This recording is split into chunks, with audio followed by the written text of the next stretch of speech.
Hello everyone, how are we doing? I just want to say it's a lovely atmosphere in here. I know I've only got to speak to a few of you so far this evening, but I hope I get to speak to the rest of you later. I have travelled up from the Isle of Wight to be here today. If any of you have been there before, you know it's a completely different environment to London. I was really excited about the opportunity to come and meet you all, to listen to the other speakers, and to have the opportunity to speak. As Warren knows, this is only my second time of ever speaking on a stage, so it's a real big privilege and it's one more step in my journey. So thank you all for coming along, and I hopefully get to speak to you all later. I'm going to be talking about something this evening that's really personal to me and really dear to my heart, and I think it affects so many of you in this room without you even knowing. It's something that affects 350 million lives globally. It kills 1 million people every single year. It's the 10th biggest killer in the world, and it's the biggest killer in the under 35s. Does anyone know what I might be talking about? Depression. Exactly, depression. Who in the room knows someone or has suffered themselves that has suffered with depression? I'm talking about depression and anxiety because I think the two combined are what causes people to get to that state where they're in despair. So we all know people, or actually some people in the room might have never spoken up about their own depression. It's something that I struggled with for over 15 years. And actually, and probably until a couple of months ago, I was struggling still. It's probably been this whole last year has been my journey of overcoming my depression and anxiety. I was a complete negative thinker. I worried about everything. Anyone that said anything to me, even if it was positive, I'd completely turn it around and I'd twist it into a negative. I felt out of control. From the age of 10, I struggled with low self-esteem.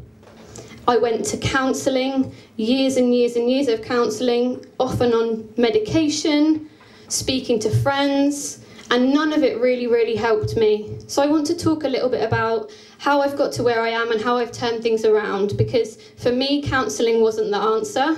It was about getting to know myself again, and it was getting to know my mind. And obviously Warren's been a big part of that journey, so thank you, Warren.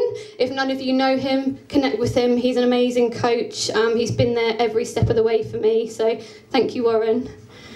So you are all 1 in 7 billion. 1 in 7 billion. And I think probably most of us haven't even started tapping into that potential that we have. Most of us conform, we settle in jobs that are okay or that pay us enough money to get by. We're never really honest with ourselves. So my question to you is, what causes so many people to suffer? Why do people get lost? Why do people get stuck? And why is there not enough help out there for everyone? Because this is something that's getting to become a bigger and bigger problem. More young people today are suffering with depression.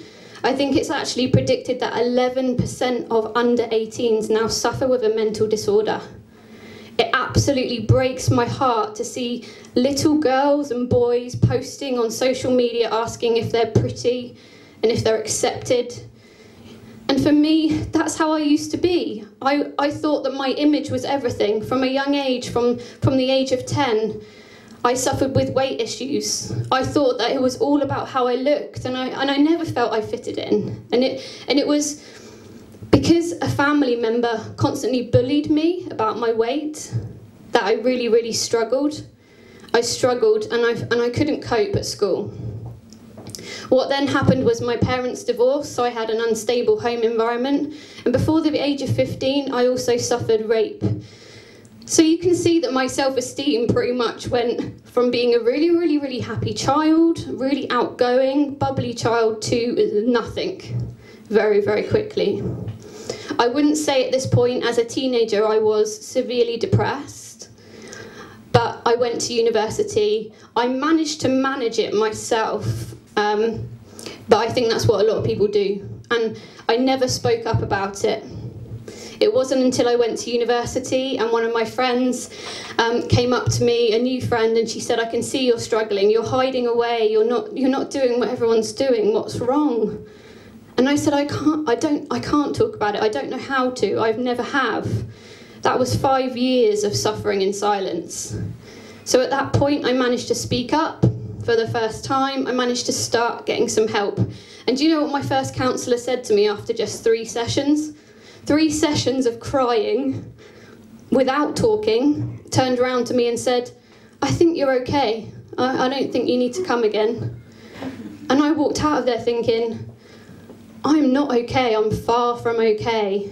But the thing is, for most people with depression and anxiety, you just learn to deal with it. But what it means is you don't have full control of your life. And so your life becomes a vicious cycle of ups and downs, and you don't cope with things.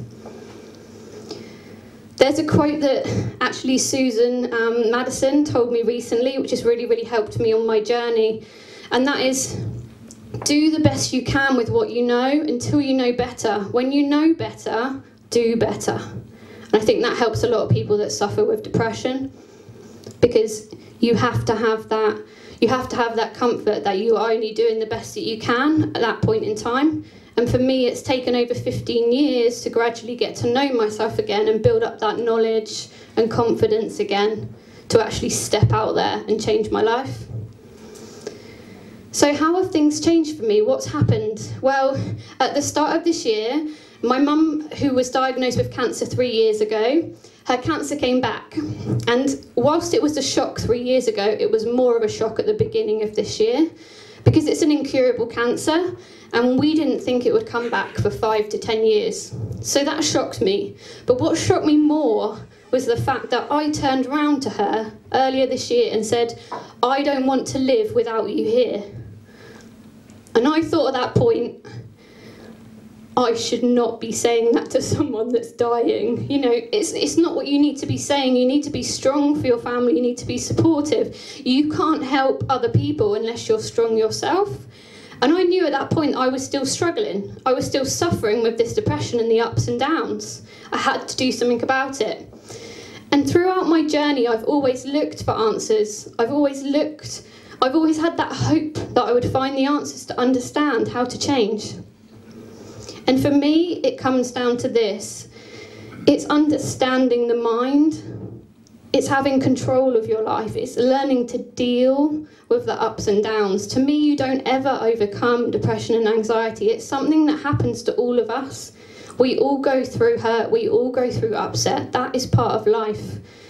But once you understand how your mind works and you really take things back to basics and get to know yourself again, that's when you start to get control again of your life. So that's what I've done. I've got to know myself again, focused on my mind. I understand how my thoughts and emotions and feelings are created. And I've taken things right back to basics, to the point where I've actually quit my job recently. I've rented out my apartment. I've moved away from somewhere I've lived for over 15 years, which was my comfort blanket that I loved, but it wasn't me. I was just in a job that paid me enough money to live somewhere. It wasn't me. And so I've given all that up to start afresh. And people keep saying to me this evening, what is it you do? Nothing at the moment, actually. I take the dog for a walk in the morning, then I put my granddad's hearing aids in, then I help my mum around the house. It's pretty much that simple. But no, you know, it's all part of the journey. And if you think about it, if none of us took risks in the world, we wouldn't have half of the things that we have out there, right? Like, you look at planes and boats and technology, all these people will receive negative feedback. People will tell you you're not good enough, you're never going to make it. My family still come up to me today and say, so what are you actually planning to do, and why do you think you're going to be able to do it? But once you have that conviction in yourself and you know it's something you're passionate about, you know you're going to make it work. So it's going to take time and it's going to take courage, but you'll get there. So one thing I would say to you all is, you really have to step back to basics. The things that you sometimes don't think have affected you as a youngster probably have. I remember one of the first counselling sessions I had, someone said to me,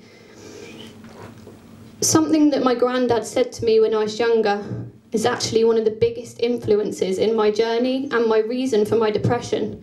He was the one that bullied me for my weight. But that was a bigger cause to my depression than the rape was, which to me sounded crazy at the time. But that's why I say to you, go back to your past. Think about everything that's happened to you. You need to reinterpret things, because most of us, we form perceptions that are incorrect. They're not based on fact.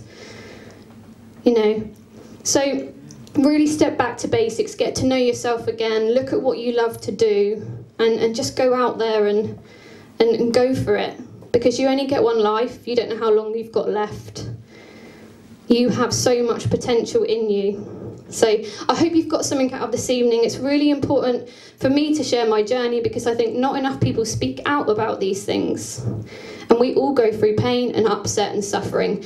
Depression and anxiety can happen and affect any single one of you or your family members at any point. So speak up, and next time you're walking down the street, talk to someone, give them a hug. You don't know what you could do to that person. You could save someone's life by saying hello. So thank you very much for listening. I look forward to speaking to you all later this evening, if I can get around all of you. Thanks for listening. Thanks very much.